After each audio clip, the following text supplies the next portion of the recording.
Hello guys, എന്തൊക്കെയാണ് മക്കളെ വിശേഷങ്ങൾ? അപ്പോൾ നമ്മൾ അടുത്തൊരു റിസോർട്ടിൽ പോയിട്ടുള്ളൊരു വീഡിയോ ആണ്, മുഴുവനായിട്ടും കണ്ടു. അതുകൊണ്ട് ഞങ്ങളവിടെ എത്തിയതിന് ശേഷം അവിടെ അടിപൊളി ചായയും അതുപോലെ തന്നെ സ്നാക്സും ഞങ്ങൾക്ക് വേണ്ടിയിട്ട് അവർ ഒരുക്കി ചെയ്തു. പിന്നെ അത് കുടിച്ച് കഴിഞ്ഞതിന് ശേഷം ഞങ്ങളൊന്ന് ആടിത്തിമിർത്ത് പാട്ടൊക്കെ വെച്ച് പിന്നെ മക്കൾ ഫോണിലൊക്കെ കളിച്ച്. അപ്പോൾ നിങ്ങൾ ചിന്തിക്കുന്നുണ്ടാവും, ഇതിപ്പോൾ എവിടെയാണ് സ്ഥലം, ഇതെവിടെയാണ്, ഇത് മനസ്സിലാവണമെന്നല്ലോ ചിന്തിക്കുന്നുണ്ടാവും. വേറെ വീട്ടിലുള്ള മക്കളെ, നമ്മുടെ കക്കാടംപൊയിലുള്ള വീലാൻഡ് വില്ലാസിലാണ് ഞാനുള്ളത്. അങ്ങനെ ഡാൽമോനൊക്കെ ആർമാദിച്ചുകൊണ്ടിരിക്കുകയാണ് കേട്ടോ. അതിനെ കൂടെ ഞങ്ങളും ഒട്ടും കുറവില്ല, ഞങ്ങൾ അടിച്ച് പൊളിക്കുകയാണ്.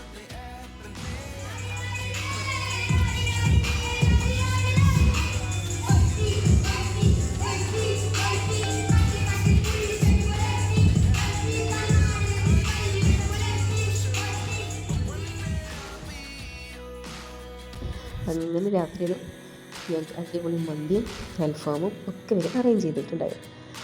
അപ്പോൾ നമ്മൾ കുറച്ച് ഫ്രണ്ട്സുകളുടെ കൂടെയാണ് ഇവിടെ വന്നിട്ട് ആദ്യത്തെ വെക്കുന്നത്. അങ്ങനെ ഞങ്ങൾ ആസ്വദിച്ച് ആ മന്തിയൊക്കെ കഴിച്ച്. ഇവരുടെ ഈ ഒരു ഡൈനിങ് ഏരിയ അടിപൊളിയാണ് കേട്ടോ. ഒന്നിച്ചിരുന്ന് എല്ലാവർക്കും ഫുഡ് കഴിക്കാനൊക്കെ കഴിഞ്ഞതിന് ശേഷം നമുക്ക് ഫ്രൂട്ട്സ് ഐറ്റംസ് ഉണ്ടായിരുന്നു. എന്നിട്ട് ഞങ്ങളെല്ലാവരും കൂടുതലായിട്ട് ഇപ്പോൾ സമയം 3 മണിയാണ്. അങ്ങോട്ട് നോക്ക്, കോട ഇവിടെ ഊട്ടിയിലാണെന്ന് വിചാരിച്ചത്. ഊട്ടിയല്ല, കൊടൈക്കനാലല്ല, ഇതാണ് നമ്മുടെ കക്കാടംപൊയിൽ. കക്കാടംപൊയിൽ വീലാൻഡ് വില്ലാസ്. എത്ര മനോഹരമാണല്ലേ.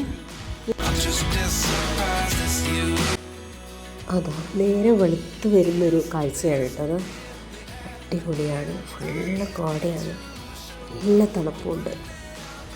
രാവിലെ സൂപ്പറല്ലേ.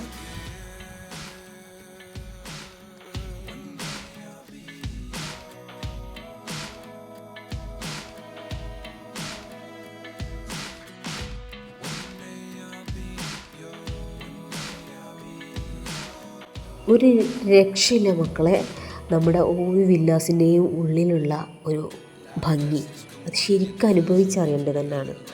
ശരിക്കും ഫാമിലി ആയിട്ടോ ഫ്രണ്ട്സായിട്ടോ കപ്പിളായിട്ടൊക്കെ വന്നിട്ട് ഒരു ദിവസം എൻജോയ് ചെയ്ത് നല്ല മനസ്സിന് സന്തോഷത്തോടെ തിരിച്ചു പോകാൻ പറ്റുന്നുണ്ട്. നമുക്ക് മഞ്ഞും ഊട്ടിയിലെ കൊടൈക്കനാലിലൊക്കെ പോയാലേ നമുക്ക് ആ ഫീലിങ്സ് കിട്ടുള്ളൂ. പക്ഷേ ഇത് നമ്മുടെ കോഴിക്കോടിൻ്റെ അടുത്തുള്ള കക്കാടംപൊയിലാണ് ഈ ഒരു പ്രോപ്പർട്ടി സ്ഥിതി ചെയ്യുന്നത്. അപ്പോൾ നിങ്ങൾക്ക് ഇവിടെ വന്ന് എൻജോയ് ചെയ്യാനൊക്കെ, നിങ്ങൾക്ക് ഡീറ്റെയിൽസ് അറിയാനൊക്കെ ഞാൻ സ്ക്രീനിൽ നമ്പർ കൊടുക്കുന്നുണ്ട്. തീർച്ചയായിട്ടും കോൺടാക്റ്റ് ചെയ്ത് പോവുക. ശരിക്കും ഇതുപോലെ ഡോർമെട്രി ഫ്രണ്ട്സൊക്കെ വന്നിട്ട് ചില്ലാക്കാൻ പറ്റിയ റൂം. അങ്ങനെ ഞങ്ങളുടെ അന്നത്തെ ദിവസം വൈൻഡപ്പിങ്ങാണ്. എല്ലാവരും പിരിഞ്ഞു. ഒരുപാട് ഓർമ്മകളവിടെ.